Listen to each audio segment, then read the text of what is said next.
E no momento que eu passei embaixo com a minha moto desse pórtico de madeira, eu não tive mais força para segurar ela. Eu me ajoelhei na frente de uma santa que tem lá até hoje. Chorava, não entendia o que estava acontecendo. Olá, seja muito bem-vindo ao podcast Sucesso na Jornada, conversas que inspiram. Eu sou Ítalo Fogaça e a cada episódio traremos convidados para compartilhar suas histórias, seus desafios, seus fracassos e suas vitórias. Hoje nós temos a imensa satisfação de receber aqui no nosso estúdio Luciano do Amarante. Ele tem uma história de vida incrível, uma história de superação, passou por um problema sério em relação a drogas e uma pessoa que hoje tem um trabalho social aí, ajudando pessoas no mundo todo. Ele vai contar um pouco da sua história, um pouco do o que ele passou na sua vida com relação a esse grande desafio que hoje assola muitas pessoas, que é o problema das drogas. Ele vai compartilhar um pouco dessa história de vida conosco. Luciano, seja muito bem-vindo. Obrigado, Ítalo, obrigado. É um prazer estar aqui com você. É uma oportunidade digna, né, de realmente vir falar sobre esse problema que assola realmente muitas pessoas no mundo todo. Tá certo. Luciano, conta para nós um pouquinho da tua história. A tua infância foi em Passo Fundo, é isso? Isso, Passo Fundo. Tá. E como que foi essa trajetória aí da tua infância? O que que te levou? Teve alguma coisa especificamente que te levou a ter esse contato com as drogas que acabou gerando um grande problema na tua vida? Como que foi esse início aí? Como é que tu foi parar no mundo das drogas? Conta pra gente. Bom, Ítalo, então essa parte da minha vida hoje, né, na atualidade, já com 53 anos, já recuperado das drogas há 27 anos, eu tenho um discernimento muito grande de tudo isso que aconteceu na minha vida, né? Como que realmente eu fui parar no mundo das drogas. Eu me recordo, por exemplo, que aos 10, 12 anos, né? 12 anos na realidade, quando eu acabei perdendo um irmão num acidente de trânsito. Meu irmão tinha 19 anos, né? A minha família era composta por duas irmãs mais velhas, esse meu irmão, que era mais velho do que eu, e eu era o nenê da casa, eu era o caçula da casa, né? E nesse episódio onde eu perdi esse meu irmão num acidente de carro, foi um acidente muito trágico, ele só tinha 19 anos, a nossa família, ela desestruturou, ela perdeu toda a estrutura, né? E eu me lembro muito bem que o meu pai, no dia que chegou em casa, ele falou para minha mãe, né? Perdemos o nosso menino. E aquilo gravou muito forte no meu coração. E a partir daquele momento eu sempre fiquei procurando meu irmão nas pessoas.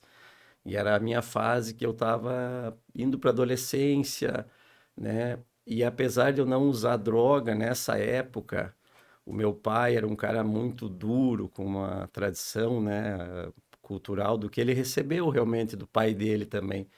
E mesmo sem eu conhecer a droga, quando eu chegava em casa com os meus olhos vermelhos, porque eu tinha renite, e naquela época a gente nem sabia o que que era, ele falava para minha mãe às vezes, né, esse menino tá usando droga, ele tá usando, né, na época era maconha, então, e eu nem sabia o que que era maconha.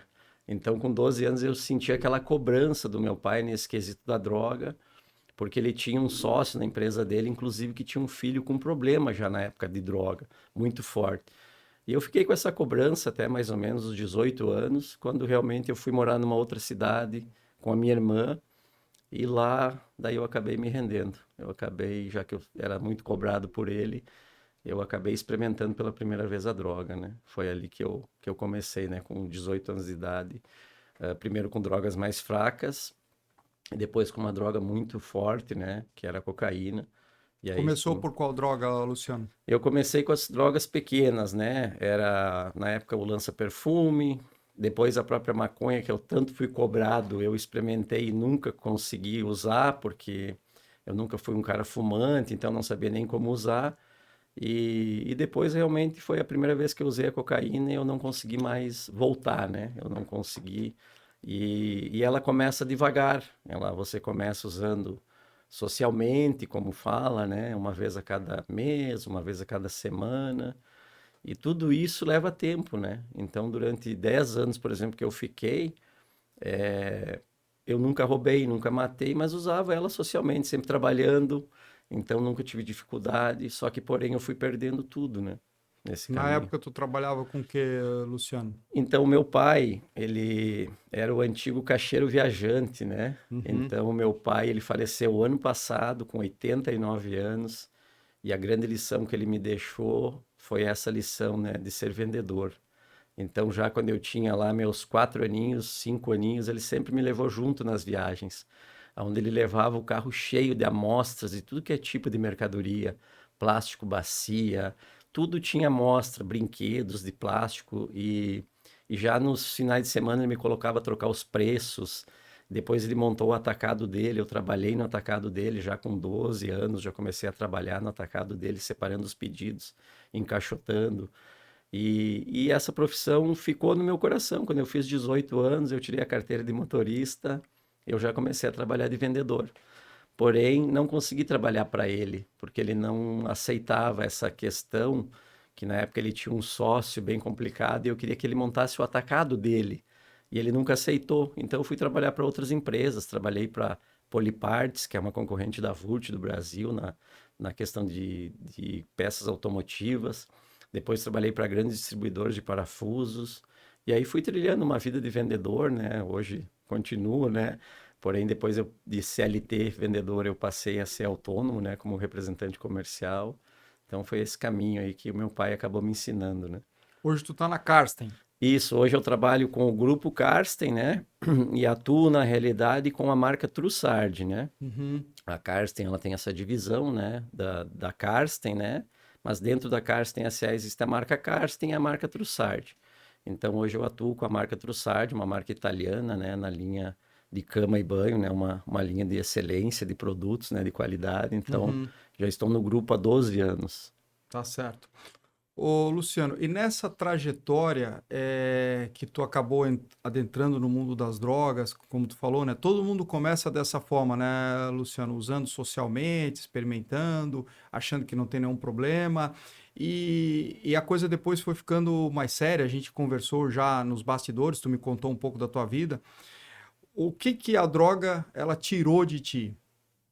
Tudo. A droga, ela te tira tudo. Ela não deixa ficar nada. Mas hoje, como eu falo do discernimento e eu entendo o propósito, tudo que aconteceu na minha vida teve um propósito de Deus. Para mim poder chegar hoje nesse dia aqui, nesse momento e poder estar falando com o Ítalo aqui.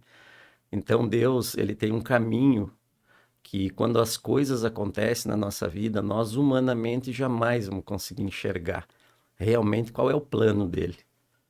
Então, primeiro ele tira tudo, realmente. Primeiro ele vai te esmagar, realmente, como o barro, como o vaso de barro, né? Ele é o oleiro, né? Uhum. Então, ele te esmaga para depois ele reconstruir esse vaso. Ele vai reconstruir ele várias vezes. Não foi só a droga, né? Não foi a droga, né?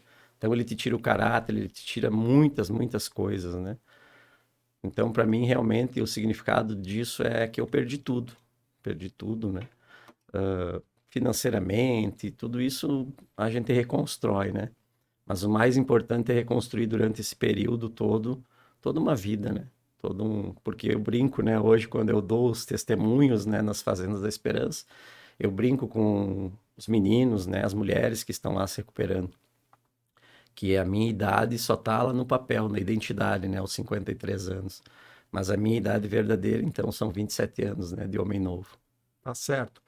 Ô, Luciano, eu acredito que é difícil uma família que não tenha tido, que não tenha ou não tenha tido o problema com alguém na família relacionado a drogas. Eu tive um sobrinho, perdi um sobrinho aos 21 anos de idade por conta da droga. Coincidentemente, ontem eu estava no supermercado e encontrei um amigo que jogava futebol comigo, ele era policial militar, e jogamos futebol há muitos anos atrás. E fazia muitos anos que eu não via ele. E aí perguntei dele, da família, dos filhos, né? Que eu lembrava que tinha um filho dele que ia sempre no campo de futebol com ele. Aí ele falou: Ah, a minha menina tá bem, o meu filho tal tá em Florianópolis e o meu do meio morreu. Aí eu falei: Mas como assim? Aí ele falou: Com 26 anos, o garoto ele não sabia, né? O garoto estava usando droga, usando cocaína e por conta de uma overdose, o garoto dele com 26 anos veio a falecer. Então, eu acredito que esse testemunho que tu está dando aqui da tua história de vida, ele é muito importante para fazer as pessoas enxergarem esse problema, né? Às vezes poderem resolver isso sem que ele aconteça, porque eu acredito que o que que eu vejo, né, dessa questão? As pessoas, a gente sabe que a droga, no longo prazo, ela não faz bem para ninguém, né? Todo mundo tem essa noção. E mesmo assim, muitas pessoas vão para o caminho da droga. Na tua visão, na tua vivência, o que que tu acha que leva as pessoas, mesmo sabendo que o final da história não é bom, a ir por esse caminho, Luciano? Olha, Ítalo, hoje, né, com todo esse discernimento desses anos, realmente para mim, o que faz as pessoas procurar a droga, é uma fuga realmente. É para Uhum. tapar realmente um grande buraco que fica no nosso peito. E só quem consegue realmente preencher todo esse espaço é Deus, é quem colocou nós aqui nessa terra, é quem criou tudo. Então as pessoas hoje elas estão em busca desse prazer imediato, dessa resolução do problema, dos relacionamentos, às vezes fugir de um relacionamento e não aguentar aquela pressão e enfrentar realmente a vida de peito aberto. E para fazer essas coisas, tu tem que estar com alguma coisa, né, agarrado em algo. E eu, para mim, realmente o que me deu essa força também foi Deus. Mas falando desses fatos, né, que você relatou, eu sinto muito aí pelo seu amigo, né, que perdeu assim um filho, então com 26 anos por causa da droga. Mas volto assim um pouco à questão da família, né? A primeira pessoa que precisa assumir realmente quando o filho estiver na droga é os pais. O pai, a mãe, eles precisam sentar e conversar entre eles dois e dizer: nosso filho está na droga e a gente vai precisar ajudar ele de alguma forma. E às vezes hoje a gente acaba indo por alguns caminhos inversos, né? A gente acaba escondendo esse problema ainda, né? Por uma questão de preconceito. Eu me lembro quando eu voltei mesmo da Fazenda da Esperança, né? Em 99, e voltei para a cidade de Passo Fundo, sem nada, e eu precisava procurar um emprego. Mas como é que eu ia dizer, né? Onde eu estava? Era quase como um presidiário dizer que estava preso, né? Essa Então, altura tu tinha perdido o emprego, tinha perdido tudo. Tu voltou estaca zero. isso, quando eu voltei, né, apesar de eu já ter uma carreira, né, de vendedor, já ter uma estabilidade, porém praticamente no último ano, que foi o ano mais terrível dos 10 anos, eu perdi tudo financeiramente. Então tudo que eu tinha de bens, tudo eu perdi, e aí eu fui para a fazenda, e quando eu voltei, realmente eu voltei com duas sacolinhas de mercado, que era as minhas roupas que eu tinha lá na Fazenda Esperança. Uhum. Ô, Luciano, tu comentou que os pais, ao perceberem esse problema, devem ter essa conversa franca. Mas tu teria alguma receita para passar do que os pais poderiam fazer para evitar que os filhos entrem na droga? Eu lembro que tu comentou, quando a gente se conheceu, que o teu, acho que era teu tio, né, pediu para te contar para os filhos como que foi a tua experiência e tal, e os garotos foram para um bom caminho. Tem alguma coisa que tu poderia falar para os pais, eventualmente, que vão assistir esse episódio, para que evitem isso, que possam resolver o problema antes que ele aconteça? Isso. Hoje, o que eu posso falar, por exemplo, para os pais é que eles esclareçam realmente para os filhos que a droga existe. Porque a droga, se o pai não falar que a droga existe, o colega da escola, o colega da faculdade, alguém vai apresentar a droga para o seu filho. Então o pai e a mãe precisam falar disso, precisam falar que existe a droga, precisam falar de quais tipos de drogas que existem. Porque na minha época, por exemplo, a cocaína já era muito viciante. Porém, hoje já existem drogas muito mais pesadas. O crack, por exemplo, é uma droga que está destruindo o ser humano, né? E Uhum. após o crack, agora já inventaram mais uma droga mais poderosa. E essas drogas realmente, se os pais não esclarecerem, o filho experimentar uma única vez, ele não consegue mais voltar por força própria. E o pai tentar e a mãe tentar conversar sobre isso e tentar também colocar uma religiosidade nos filhos, para os filhos acreditar que existe realmente uma força maior sobre tudo isso, né? Porque se a gente deixa as crianças descobrir por si só, às vezes depois não dá tempo realmente de pegar eles de volta. E se a família não assumir isso também, aí só complica, aí só fica mais difícil. As famílias vão tentando depois levar em alguns lugares, tirar de algumas formas que não vai realmente funcionar. E aí acaba perdendo realmente os filhos para as drogas. Tem uma idade específica e um jeito específico de conduzir essa situação dentro da tua vivência que tu acredita que seja mais positivo? Eu acredito que, como eu, assim, naquela época, né, que eu tinha nessa faixa dos 12, 13 anos, já dá para se começar uma conversa. Já dá Uhum. para se começar uma conversa. Hoje, então, que está tudo muito mais precoce, né? Pode ser até antes. Porque hoje as crianças, elas estão recebendo uma demanda de informação muito grande. Então, se a gente não chamar já para essa conversa, daqui a pouco realmente fica tarde. Uhum. E esse tarde depois é muito pior, né? Para ter uma ideia, né? Quando eu me recuperei em 99, a Fazenda da Esperança tinha 5 unidades no Brasil todo. Uhum. E hoje a Fazenda tem mais de 170 unidades em 27 países. Então, realmente é um problema social que a gente vai ter que lutar muito ainda. Uhum. Ô Luciano, e tu contou a tua vivência na Fazenda da Esperança. Como que foi essa virada, essa redenção na tua vida?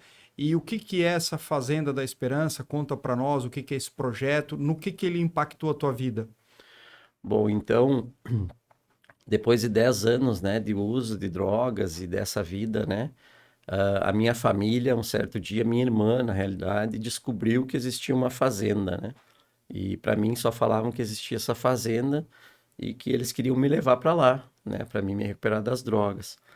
Porém, a minha mãe nunca admitiu que eu usava drogas. Inclusive, as vizinhas vinham e falavam sobre mim, né, na rua lá e tal. E a minha mãe brigava com as pessoas me defendendo, então nunca admitiu. Mas nesse momento, a minha mãe me chamou, né? A minha irmã me chamou e falou, né? Olha, a gente já sabe que tu usa, não adianta tu negar mas tudo bem. Aí passou um período, eu tive uma overdose, né? Fui parar no hospital. Esse foi um episódio muito forte na minha vida, porque o meu pai estava no hospital fazendo uma operação de vesícula e eu entrei nesse hospital segurado por 4 homens, porque estava num acesso dessa overdose. E o meu pai passou por trás de mim, não sabia quem estava chegando com toda aquele negócio de agarrar, de me segurar. E o meu pai estava indo para a cirurgia, eu estava entrando no hospital com uma overdose.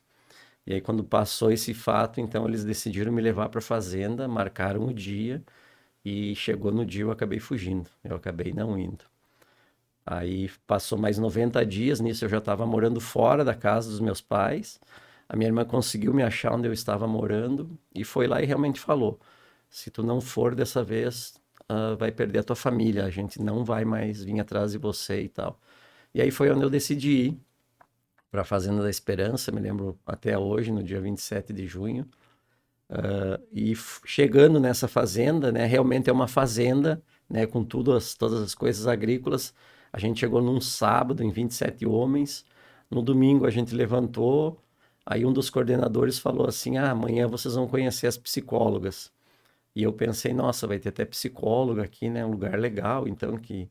E aí na segunda a gente levantou, 6:30 da manhã, às 7 horas a gente rezou um terço, coisa que eu só via minha mãe fazer a minha vida toda, eu nunca rezei um terço. E às 7:30 a gente tomou café e às 8 horas a gente desceu num porão onde estavam 27 enxadas, que eram as psicólogas que eles falaram que a gente ia conhecer. Tá certo. Ali eu comecei a entender o que era uma Fazenda da Esperança. Tá. E essa fazenda ficava onde, Luciano, quando tu foi? Essa fazenda, então, ela fica em Casca, no Rio Grande do Sul. Ela completou 30 anos agora em dezembro do ano passado. A Fazenda da Esperança, a obra social Nossa Senhora da Glória, ela existe há 43 anos no Brasil. Ela nasceu em Guaratinguetá, São Paulo, na cidade que é colada em Aparecida.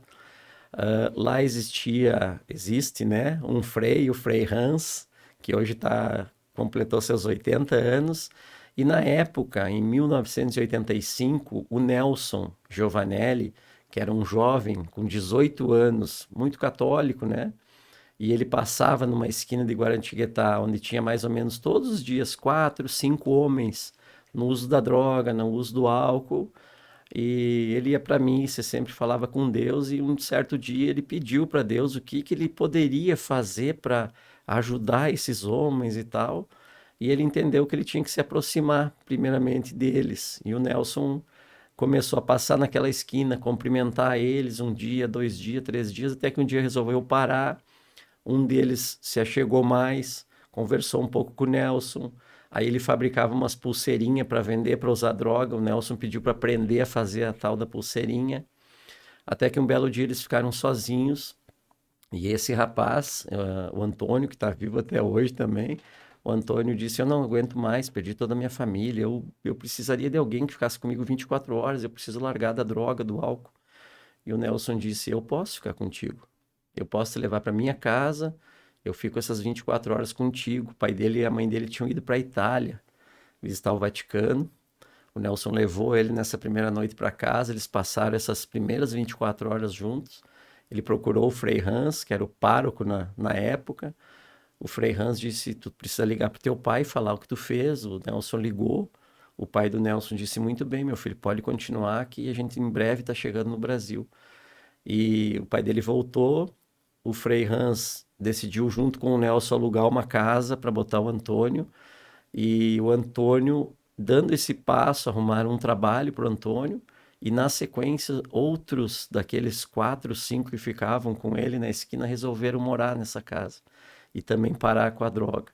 Ali nascia a Fazenda da Esperança, nesse ato do Nelson, nesse ato do Frei Hans. Há 43 anos nascia a Fazenda da Esperança. Como que funciona hoje a Fazenda da Esperança?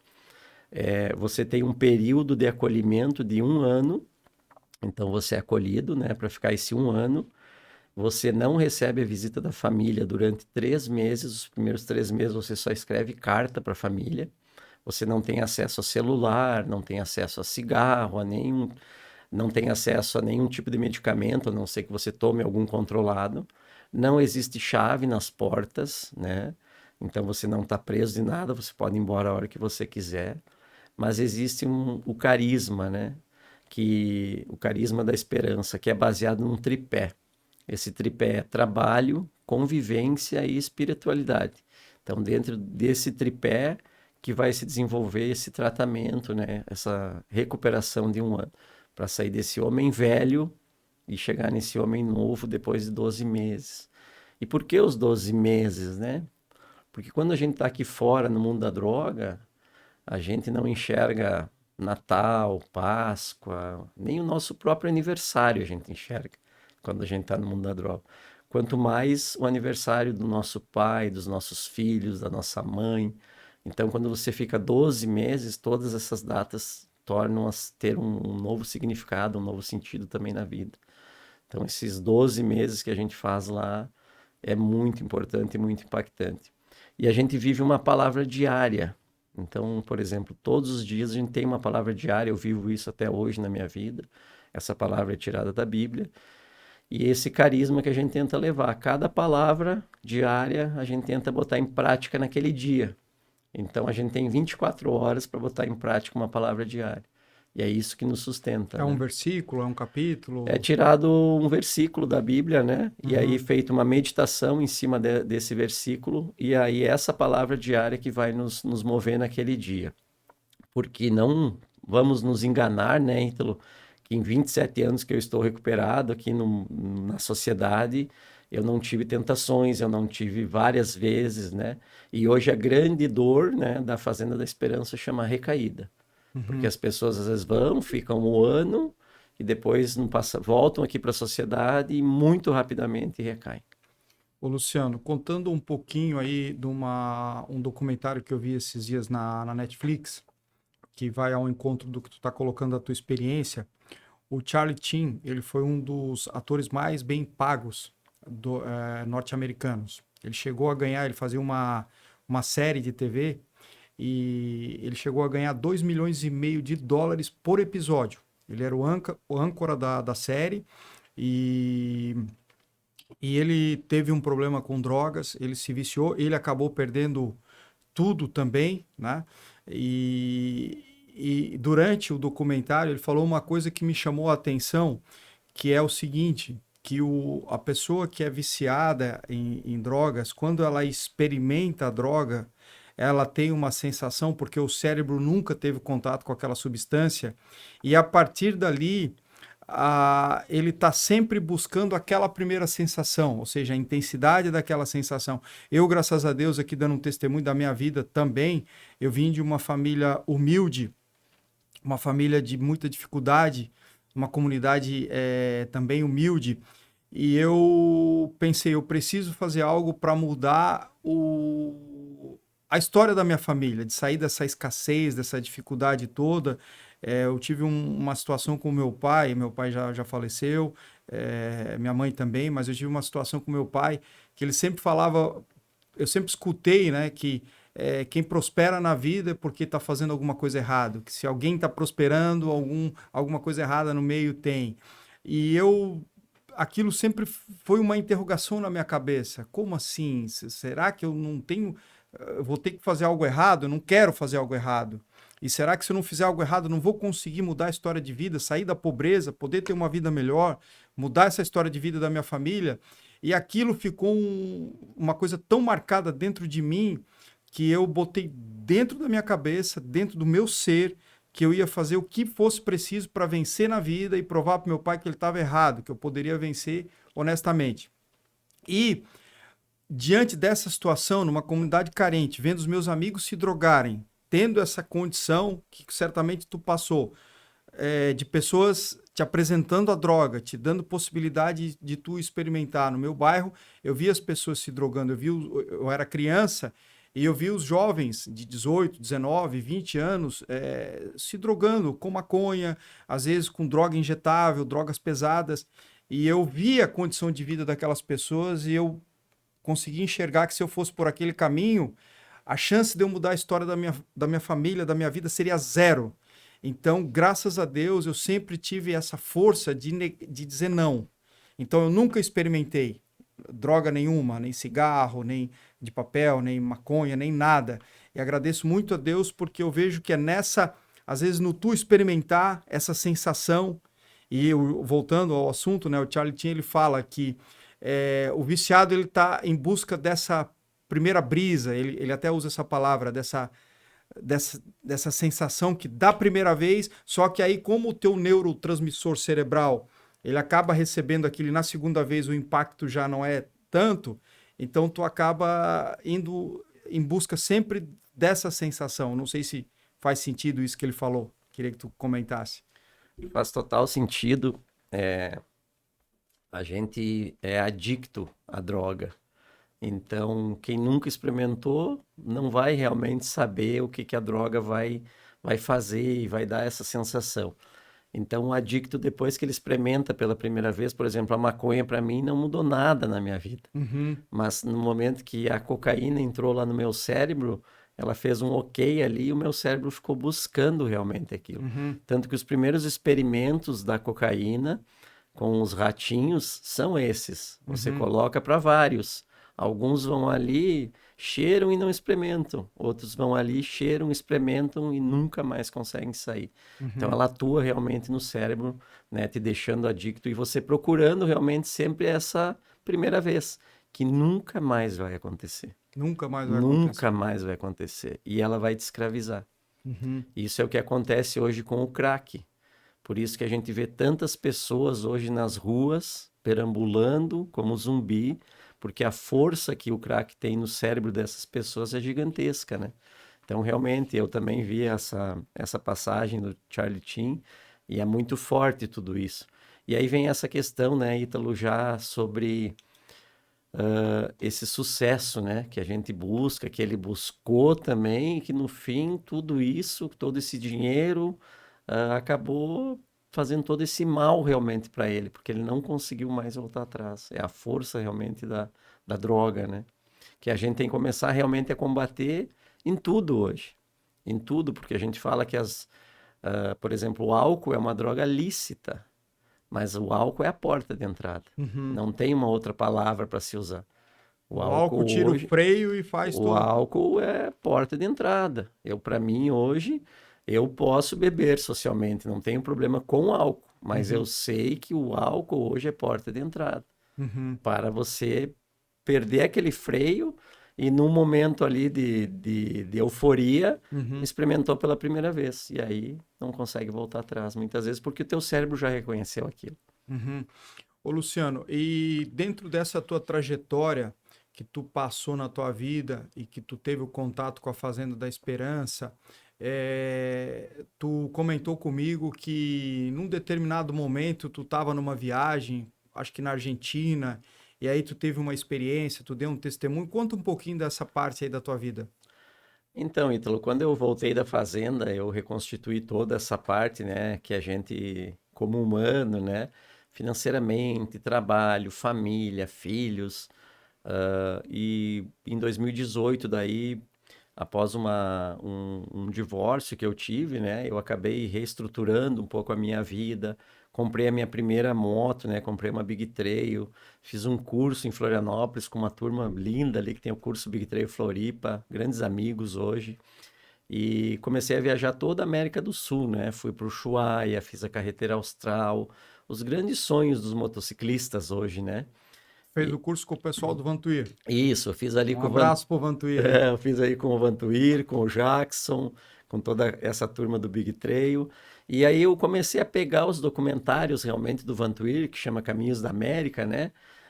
E fazer, repetir as viagens praticamente do Vantuir, né? E aí numa dessas viagens, um amigo meu recém tinha comprado uma moto novinha, zero, né? Recém tinha um lançado. A BM tinha lançado a 1.250. E ele disse: Ah, eu queria estrear ela lá pela Argentina. Eu digo: Não, eu levo vocês, né? Ele e o irmão. Então vamos lá passar uns 10, 12 dias pela Argentina.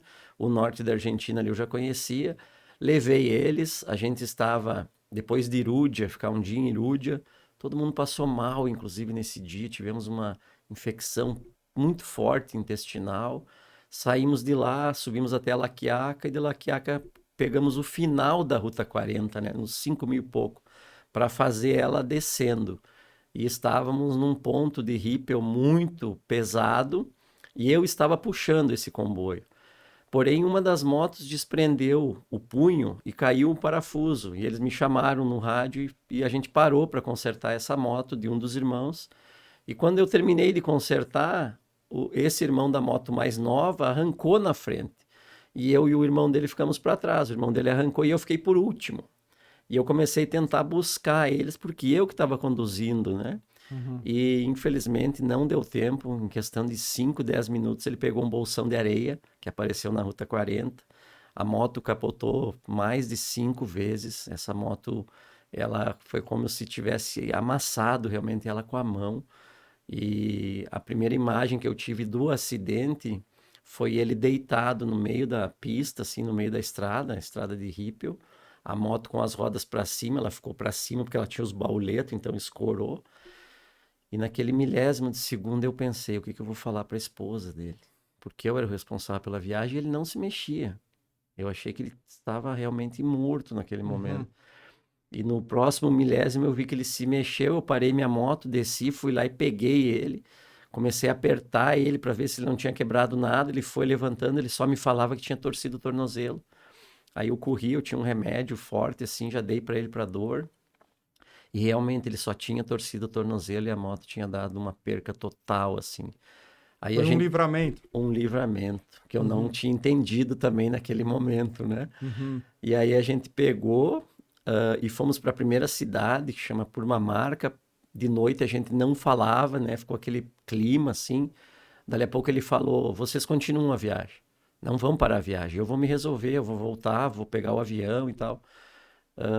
Daí ele começou a fazer o trâmite, né? Com a BM, seguro, avião para voltar, tudo é a BMW que organiza.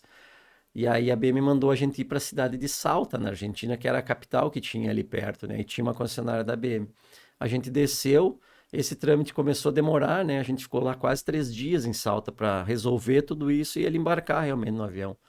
E aí no terceiro dia, a gente tinha uma meia tarde, eu resolvi pegar e olhar na internet, porque eu já sabia que a Fazenda da Esperança estava em alguns países. E nessa época fazia 20 anos, isso foi em 2019, fazia 20 anos que eu estava recuperado. E eu descobri que em Salta tinha uma fazenda e falei para eles, olha, eu vou lá visitar essa fazenda. E eles falaram, não, a gente vai contigo, os dois irmãos, né? Não, nós vamos contigo. Então dava uns 40 quilômetros de chão até chegar. Uhum. E a gente foi, pegou as motinhas, a gente tinha alugado uma motinha para ele, a gente foi até lá. E quando a gente chegou nessa fazenda, ela tem um pórtico de madeira. E no momento que eu passei embaixo com a minha moto desse pórtico de madeira, eu não tive mais força para segurar ela. Eu me ajoelhei na frente de uma santa que tem lá até hoje. O ano passado, agora eu consegui voltar lá depois de 6 anos. Eu me ajoelhei na frente dessa santa, chorava, não entendia o que estava acontecendo. Aí eles vieram, me acalmaram e a gente começou a entrar. Deixamos as motos ali e começamos a entrar, aquela grama toda cortadinha. Chegamos na primeira casa, não tinha ninguém. Na segunda casa, não tinha ninguém. E aí eu ouvi vozes que vinham de um galpão. E eu disse para os meninos, eles estão ali. E aí quando a gente entrou nesse galpão, eles estavam no meio da missa. A gente sentou no fundo, assim, da missa. E a Fazenda vive essa palavra diária. E aí no quadrinho negro estava a palavra do dia. O reino de Deus está entre nós. E eu li aquela palavra e comecei a chorar de cabeça baixa, sentado no meu banco. O padre continuou, estava na homilia.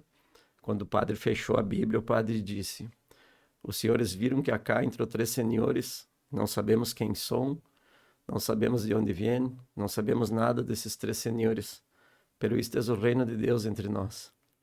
Aí, quando terminou a missa, o padre veio em minha direção e disse: quem que vocês são? E eu disse: eu sou da Fazenda da Esperança, padre. Eu me recuperei na Fazenda de Casca, no Rio Grande do Sul, fazem 20 anos. E hoje eu viajo pela América aqui com os meus amigos, fazendo alguns roteiros. E recuperei minha vida e contei brevemente, né?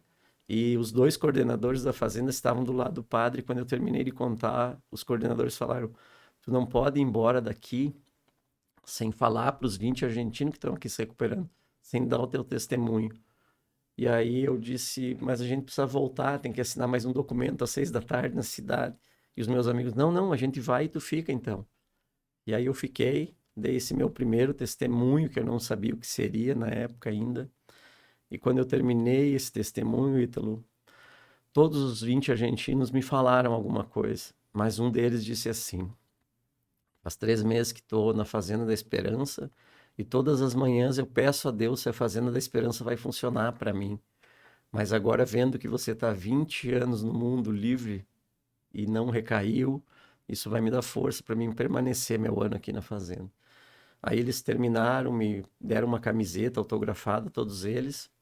Eu subi na minha moto, no outro dia a gente tinha 1.800 quilômetros para chegar em casa. E eu vim pedindo a Deus o que ele queria, como assim, o que tinha acontecido.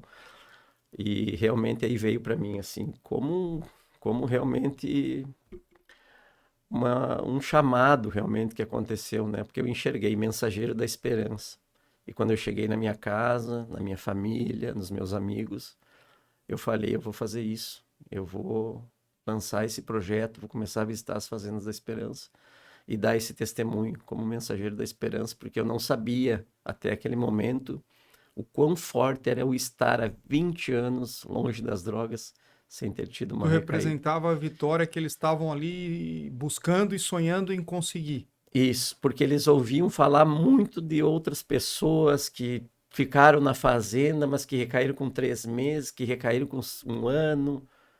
E aí, do nada, daqui a pouco eles estavam na frente de alguém que realmente estava há 20 anos e nem sabia desse valor. Hoje eu sei, hoje eu tenho esse discernimento. Imagina, isso é extremamente valioso, a força que isso transmite para quem está lá tentando se livrar, né, Luciano? Isso. E aí, quando eu volto para minha cidade, com o apoio dos amigos ali, eu adesivo a minha moto, mando fazer uns adesivinhos e falo com o pessoal da Fazenda Esperança, ligo para eles, né, para quem eram os meus da época ainda, né? O comando era em Guaratinguetá. Guaratinguetá. Eu ligo para o Ricardinho era um voluntário de Rio Grande, que quando eu me recuperei em 99, ele decidiu doar a vida dele para a Fazenda Esperança. E 20 anos depois eu ligo descubro que o Ricardinho está na Fazenda da Esperança ainda, e nesse momento o Ricardinho é o vice-presidente da Fazenda da Esperança. Uhum. E depois de ter passado 10 anos morando na África, abrindo fazenda na África, o Ricardinho está em Guaratinguetá. E quando eu ligo para ele e falo o que aconteceu, eu digo: Ricardinho, eu recebi um chamado, eu quero fazer assim, assado, Deus falou comigo. O Ricardinho só me fala: vem, meu filho. E desliga o telefone, simplesmente. E aí eu decido me lançar nessa primeira missão e começo pela Fazenda de Casca, Uhum. onde naquele mês É estaria perto de Passo Fundo? 70 quilômetros de Passo Fundo, Certo. perto de Passo Fundo, aonde eu vou, então, nessa primeira missão, sou convidado para ir para Casca para dar esse testemunho, na fazenda onde eu me recuperei. Uhum. E lá, então, eu dou o primeiro testemunho desses 20 anos na fazenda que me acolheu há 20 anos atrás, e falo para esses homens que estavam lá, mais de 70 homens. E ali eu começo uma primeira missão indo até Guaratinguetá, para Uhum. realmente encontrar o Ricardinho. Essa fazenda, o trabalho, ela está associada à Igreja Católica? A pessoa paga alguma coisa? É subsidiado? Como é que funciona, Luciano? Então, a fazenda hoje, nasceu na Igreja Católica, né? Uhum. Através do Frei Hans e do Nelson, ela foi fundada. Depois veio a Lúcia e a Iraci, que fundaram junto com eles a Fazenda Feminina. Então, hoje Uhum. é dividida entre masculina e feminina. Que bom. Por ela ter nascido da Igreja Católica, ela segue todo esse rito da Igreja Católica, né? Uhum. Mas ela recebe pessoas de qualquer religião, de qualquer sexualidade, Uhum. então não tem nenhum tipo de divisão. Uhum. Se a pessoa tem condições de pagar hoje, o custo é um salário mínimo que acaba que não cobre realmente o custo hoje, Imagina. né? Não tem como cobrir. E se a pessoa não tem condições, a gente acolhe de qualquer forma. Eu vou dar o exemplo na época da pandemia. Na época da pandemia, o recado era: fique em casa. Então, nós todos nos trancamos em casa, e os moradores de rua da época ficaram tudo para fora, né? Não tinham Uhum. nem onde se acolher. Já num segundo momento, o Frei já chamou todas as fazendas. A gente, na época, já tinha mais de 100 fazendas da Esperança em todos os estados da federação, e o Frei mandou abrir as portas da fazenda. Na pandemia, a gente acolheu mais de 6.000 moradores de rua. Nossa. E a gente não sabia nem de onde ia sair o dinheiro para dar essa comida. E aí depois a gente começou com algumas lives, algumas coisas, né, enquanto fazenda, para poder arrecadar comida para essa turma que a gente recebeu de um dia para o outro, assim. Uma hora para De outra. uma hora para outra a gente começou a redistribuir em fazendas, né? E essas fazendas são alugadas, compradas? Alguém cede um espaço? Como é que funciona essa parte? Porque tem toda uma situação aí para fazer isso funcionar, né, Luciano? Isso, essa história, eu acho que é uma das histórias mais lindas que a gente tem desde que começou a Fazenda da Esperança. Porque lá em Guaratinguetá existe um bairro que chama Pedrinhas, que é um bairro muito bonito, tipo aqui onde você está, é lindo assim, você vai pela beira do rio e chega numa grande propriedade, onde era de uma família essa grande propriedade, e estava praticamente abandonada essa fazenda realmente. Uhum. E uma senhora foi, procurou o Frei e disse: Frei, eu vou doar toda aquela área de terra para o senhor colocar a sua primeira Fazenda da Esperança. Nossa. Hoje, inclusive, onde é essa Fazenda da Esperança, a Fazenda da Esperança das Pedrinhas, que a gente chama, ela faz parte do Caminhos da Fé, que é o mesmo Caminhos da Fé que vai a Aparecida. Então, os romeiros também passam pela Fazenda da Esperança para percorrer o Caminhos da Fé. E desde então, há 43 anos atrás, desde então, todas as áreas que a fazenda tem praticamente são todas doadas ou cedidas, às vezes, pelos municípios. Uhum. Passo Fundo, por exemplo, onde hoje eu sou vice-presidente da Fazenda Feminina, é cedido porque lá existia uma escola agrícola que ficou desativada durante muitos anos. Uhum. E aí cederam, o município cedeu, junto com a Igreja Católica, aquele espaço onde a gente fundou uma Fazenda Feminina, que já existe há 25 anos. Que bom. Agora, em dezembro, há muito pouco tempo, a gente peregrinou agora em dezembro, eu e a minha noiva, por 24 dias pelo Brasil, né? A gente foi até Minas, São Paulo, e a gente foi numa cidade chama Jataí, São Paulo, aonde um senhor e uma senhora, né, depois de 35 anos de trabalho numa área que eles têm mais de 30 mil pés de café, mais de 1.000 pés de pitaia, eles não tiveram filhos, chamaram os irmãos e resolveram então doar também toda essa área de terra para a Fazenda da Esperança, colocar uma fazenda. Então é assim que as coisas vão acontecendo na vida da fazenda, né? Deus vai provendo tudo isso, tanto que hoje a gente tem 173 fazendas em 27 países. Então, aquela sementinha que foi plantada lá a partir de um único resgate, digamos assim, hoje está aí dando esses frutos pelo mundo todo. Isso, esse fruto ele chama Antônio, eu tenho contato com ele, a gente chama os 4 primeiros, né? Os 4 primeiros ex, né? Que Deus abençoe eles. A gente se considera ex, mas não é o ex de EX, né? É o Uhum, ex de ES, porque é o ex de Esperança, né? uhum. E o Antônio está com nós até hoje, também recuperado há 43 anos. Fazer uma pausa para os nossos patrocinadores. O BIT Peças e Tintas Automotivas. Você que precisa de peças, tintas automotivas, o BIT com certeza é a escolha certa. Entrega em todo o Brasil, tá? Basta pesquisar aí na internet, BIT Peças e Tintas, você vai ter uma linha completa dos produtos da mais alta qualidade. Também a Incor com a sua linha de produtos para construção civil, argamassas, tintas, vernizes, aditivos, rejuntes. Você que está construindo, a Incor com certeza é a escolha certa. Quem faz bem feito, faz com Incor. E também a Lacitar Alta Movelaria. Se você precisa de um projeto de móveis sob medida, contate o pessoal da Lacitar, que estaremos prontos aqui a atendê-lo da melhor forma possível e fazer projetos lindos, maravilhosos para você. Muito obrigado aí a todos os nossos patrocinadores. Luciano, essa questão de você hoje estar desenvolvendo esse projeto social que começou com a Fazenda da Esperança, depois tu também adentrou num projeto com crianças na África, é isso? Conta um pouquinho para nós essa parte aí. Então, Ítalo, quando eu voltei dessa viagem onde aconteceu realmente esse chamado lá em 2019, uma das pessoas que eu queria encontrar muito chamava Hildo Fopa. O Hildo Fopa era um leigo que lá em 99, convidado pelo Frei Hans, foi o cara que foi ser o responsável pela abertura da Fazenda da Esperança de Casca. Então, o Hildo, como um leigo, mas seguindo o movimento dos focolares, que é um movimento dentro da própria Igreja Católica, né? Sem ter nunca tido nenhum tipo de problema com drogas, nem álcool, nem nada, o Hildo resolveu aceitar esse desafio e ser o responsável da Fazenda de Casca. Então, o Hildo foi o cara que, quando eu estava no meu tempo de recuperação e eu entrei nessa fazenda com muita rebeldia, com muitas mágoas. Então, imagina, eu sempre fui vendedor e os caras do nada me botam a colher milho com 36 graus. Te boto a Me conversar com a botam psicóloga todo dia. Isso, me bota a trabalhar na roça realmente, me bota a trabalhar dentro de um aviário, me bota a cuidar da estrebaria, porque cada um tinha que ficar 7 dias na estrebaria. E eu rebatia tudo isso. Eu disse, isso aqui não vai funcionar, vocês estão tirando dinheiro da minha família. Eu era muito rebelde. Tu tinha quantos anos nessa época? 27 anos. 27. E o Hildo, a única ferramenta que o Hildo tinha era me tirar algumas coisas. Então, por exemplo, eu tinha direito a escrever carta para a família, ele me tirou as cartas. Uhum. Eu tinha direito a ter um radinho lá no meu quarto, ele me tirou o radinho.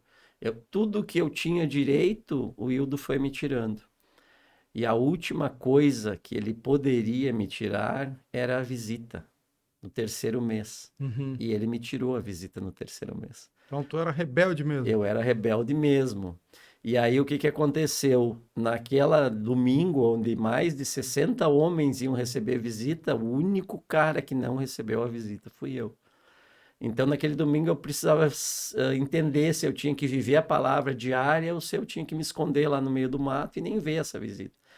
E Deus realmente tocou meu coração. Eu vivi aquele domingo, servi as famílias, conversei, trabalhei o dia inteiro naquele domingo. Na segunda, realmente, eu paguei por isso. Segunda foi um dia que eu sofri muito, porque, de novo, né, eu entendi que era eu que estava causando aquilo. A minha filhinha de 4 anos não foi me ver. A minha mãe, meu pai, minha irmã, Tu ninguém tinha uma foi. filhinha de 4 anos. Tinha uma filhinha de 4 anos nessa época, né? Tem, né? A Monique, a minha filha. E, e tu imagina, então eu passei por tudo aquilo. Só que, porém, no quarto mês, eu recebi a minha família de joelhos. Então eu recebi minha primeira visita com 4 meses. E tudo isso quem fez foi o Hildo. E aí, quando eu volto em 2019 para dentro da fazenda, eu quero saber onde é que o Hildo está. Uhum. E aí eu descubro que o Hildo, que é um gaúcho de Guaporé, do Rio Grande do Sul, que foi vereador na cidade, que tinha uma fábrica, um grande empreendedor. Ele fabricava cadernos terceirizados para a Credeal, uma grande fábrica da região. Uhum. Ele deixou todos os negócios dele ali montado, e há 5 anos ele estava morando em Moçambique, lá na África, cuidando das fazendas da Esperança. E aí eu tentei o contato com ele e descobri que ele estaria em Passo Fundo renovando o passaporte. Uhum. E consegui marcar um café com ele. E quando eu estava indo ao encontro dele, eu pensei, meu Deus, ele foi como se fosse meu carrasco na época, né? Uhum. Mas por um outro lado eu pensei, não, ele foi o cara que realmente cortou a árvore, né? Quando dá um fruto, quando dá um braço torto, ele vai lá e corta para nascer um novo. Ele foi o olheiro no vaso, né? E aí eu cheguei para falar um monte de coisa com ele, só abracei ele, chorei. E a gente sentou e eu queria contar do que me aconteceu com o mensageiro, do meu chamado. E ele queria me contar os 5 anos que ele estava na África. E me contando os 5 anos de África, ele me disse: a gente agora inaugurou nossa primeira creche, porque as crianças lá morrem de fome, morrem de desnutrição, morrem de malária, elas não têm condição nenhuma. E a gente foi lá para abrir fazenda e cria fila de 300, 500 crianças pedindo comida nas nossas obras, onde a gente está construindo recém as fazendas. A gente divide o pouco que a gente tem, mas a gente precisa fazer mais. Então agora a gente vai inaugurar a primeira creche. A gente quer acolher 70 crianças e eu preciso de padrinho para essas crianças. E eu disse, Hildo, eu quero apadrinhar agora algumas crianças dessas, eu quero te ajudar. E aí ele disse, tá, tudo bem, tu preenche isso aqui e tal. Daí eu disse, tá, Hildo, mas eu vou viajar agora com o mensageiro por todos os lugares. Eu quero te ajudar a conseguir esses padrinhos, essas madrinhas.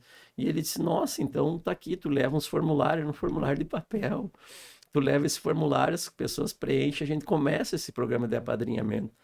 E já nas primeiras viagens minhas, eu consegui mais de 200 padrinhos naquelas viagens.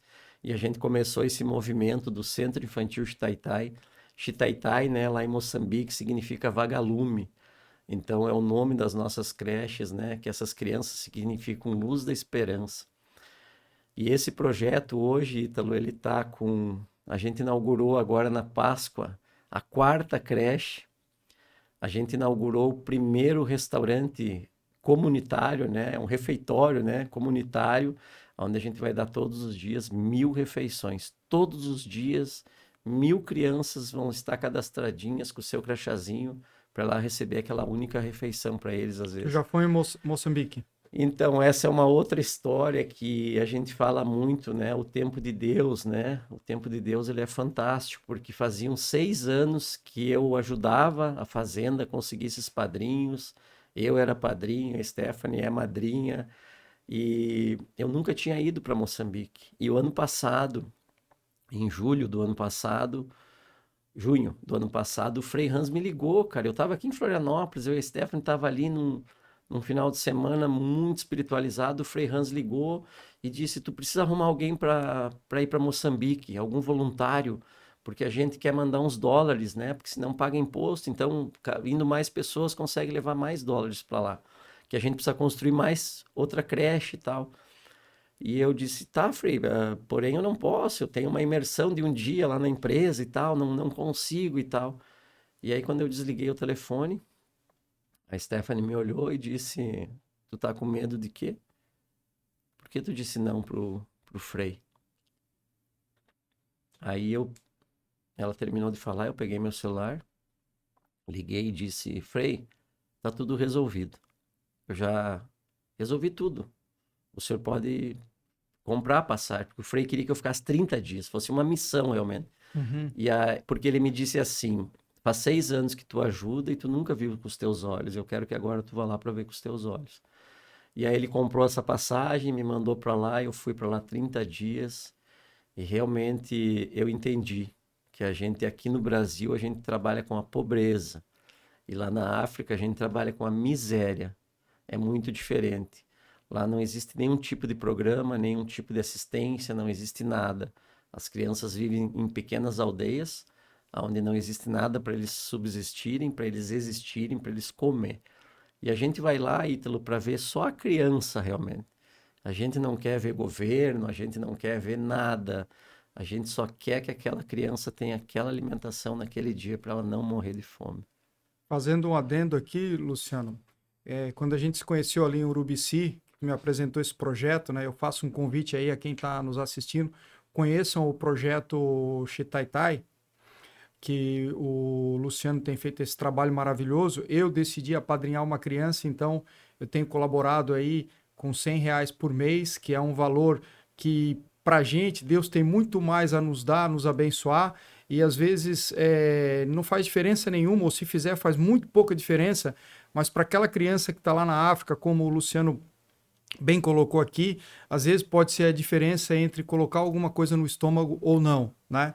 Então, um dos princípios aí bíblicos, eu me arrepio ao falar, né? Um dos princípios da prosperidade é a caridade. E você que está aí nos assistindo, se Deus tocar no teu coração, vai ali, estuda esse projeto, o que que é. E se você sentir no coração, se cadastra, né, Luciano? Ajuda, porque eu tenho certeza que quando a gente dá e faz o bem, volta tudo multiplicado para a gente. Então, né, quero dizer que eu estou fazendo parte disso daí.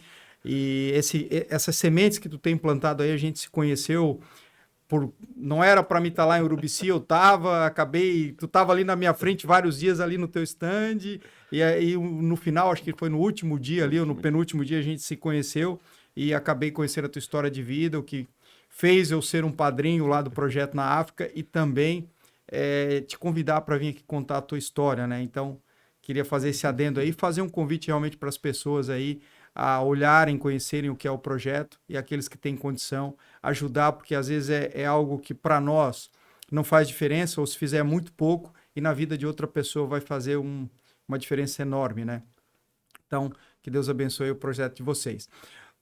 Luciano, eu queria que tu contasse agora, a gente está se encaminhando para o final aqui do nosso episódio, se tu pudesse deixar uma mensagem para as pessoas que vão nos assistir, para os pais, para os jovens, para quem teve a felicidade, a bênção de até hoje não ter experimentado as drogas, para quem está enfrentando um problema com drogas, o que que tu diria para essas pessoas, assim, algo que viesse do teu coração, que brotasse da tua experiência de vida? Esperança. Essa é a palavra que me move hoje, porque hoje, todos os dias praticamente, eu sou procurado para ajudar alguma pessoa em algum lugar, em alguma situação, né? Hoje também eu desenvolvo um trabalho com os moradores de rua na minha cidade, onde eu mesmo já levei vários moradores de rua para as Fazendas da Esperança. Eu cito sempre o exemplo do Isaías. Isaías, logo que eu comecei esse projeto, né, com a turma da Fazenda da Esperança lá em Passo Fundo, de fazer esse sopão para levar para eles num domingo de noite, né, uma vez por semana, logo depois da pandemia, era isso também. E eu me lembro que eu encontrei o Isaías nessa praça, dei para ele uma noite essa comida, fui uma outra vez, comecei a ficar amigo do Isaías, conversar um pouco mais, até que um dia ele pediu ajuda. Ele disse, eu quero ir para essa fazenda para ver. E aí eu levei ele, eu me lembro na pandemia, o cara estava todo plastificado dentro do meu carro, todo plastificado. E aí eu levei ele, ele ficou 6 meses fazendo a caminhada e decidiu voltar, achou que estava bom, voltou para a cidade, foi novamente espancado na cidade, quebraram as duas pernas dele, e eu encontrei ele novamente, ele pediu ajuda, eu levei ele para uma outra fazenda em Braga, perto de Três Passos, porque lá não tinha escadaria, ele poderia ficar, em Casca ele não conseguiria. Isso fazem 5 anos. O mês passado, a gente inaugurou a nossa Fazenda da Esperança de Brasília. Foi uma das maiores fazendas construídas no Brasil, aí sim, com o apoio dos governos. Foi uma obra gigantesca, uma fazenda lindíssima, com uma estrutura muito bonita. E o responsável da Fazenda da Esperança de Brasília hoje chama Isaías. Eu recebi a foto dele a semana passada, sendo o responsável por ir no congresso das casas e clínicas de recuperação dos centros terapêuticos de todo o Brasil. Teve um congresso em Brasília, o Isaías era esse responsável. Então, esse que a gente já recuperou, chama esperança. Então, que os pais, que as mães jamais percam a esperança. Jamais, em qualquer situação, pode chegar em qualquer ponto. Deus tem muito, mas muito mais força que o inimigo. E Deus vai se levantar contra esse inimigo. Assim que ele tiver uma oportunidade, ele levanta de volta essa pessoa e tira ela das drogas. Assim. Que bom. Luciano, nós estamos aqui indo agora para a parte final, onde eu separo um ping-pong que tu pode responder em uma palavra ou em uma frase. E a gente vai então agora fazer esse ping-pong aqui contigo para poder finalizar, fechar com chave de ouro esse grande aprendizado que nós tivemos aqui hoje de vida, de fé e de esperança que tu pôde compartilhar conosco. O que é o sucesso para você, Luciano? Paz. Paz. É interessante que eu sempre digo que não tem nada mais valioso do que essa palavrinha de 3 letras, chamada paz, né? Não interessa se tu tem 1 milhão na conta ou nada, se tu não botar a cabeça no travesseiro em paz, nada serve para nada, né, Luciano? Qual foi o seu maior erro, Luciano? O maior erro foi demorar para me entregar para Deus. Seu maior acerto? Me entregar para Deus. Quando o Luciano não está na estrada vendendo toalhas e lençóis, o que ele gosta de fazer? Dar testemunho, viver realmente o que Deus me pede. Certo. A recomendação de um livro que tu tenha lido e que tenha feito diferença na tua vida? Acho que o livro mais impactante que eu pude ler e ainda estou lendo, isso é muito incrível, né? Eu já vou conseguir mandar um livro aqui para a turma aí sem nem ter terminado, porque como ele é por dias, né? Ele é 42 dias, se não me engano, é uma vida com propósito. Uma vida com propósito. A recomendação de um filme? Olha, eu tenho dois, mas então vou ter que escolher um. Pode dar os dois, não tem Posso dar os problema. dois? Fica a Porque referência aí. eles são muito contrapontos, né? Mas é um filme que a gente decidiu assistir por várias vezes. A gente já colocou até que a gente quer assistir ele mensalmente, Uhum. né? Como um desafio, eu e a Stephanie, que é Paixão de Cristo. Ok? E o outro é um que eu não consigo falar o nome inteiro, mas ele tá naquele canal Brasil Paralelo, Uhum. que é a Casa do. Eu vou falar inimigo, porque eu não Ah, falo o nome dele, mas é a certo, Casa do Inimigo. O certo. pessoal vai saber achar ele. Tá bom, tá bom. Luciano, o que é a vida? A vida é uma dádiva que Deus deu para nós. E aqui nesse momento é simplesmente uma passagem, porque a verdadeira vida está sendo construída, que é a vida eterna. Então, Luciano, para deixar uma última mensagem para as pessoas que vão assistir esse episódio, o que tu gostaria de dizer para todas as pessoas que eventualmente daqui em diante vão poder estar assistindo esse conteúdo? O que tu gostaria de compartilhar como mensagem final? Eu gostaria de convidar todos, todos, todos, todos a conhecer o projeto Mensageiro da Esperança e o projeto do Centro Infantil Chitaitai. E a todos eu peço que tentam entender isso, porque daqui a gente não vai levar nada, absolutamente nada. Então tudo que a gente for construir aqui vai permanecer aqui. Mas tudo que a gente puder fazer pelo próximo, toda essa caridade que a gente pode fazer pelo próximo, vai dar para nós a eternidade. Porque lá na Bíblia já diz: quando eu tive fome, me deste de comer, quando eu tive sede, me deste de beber. E esses R$ 100 que a gente fala aqui, que a gente consegue dar alimento para uma criança durante 30 dias, lá uma refeição custa R$ 1.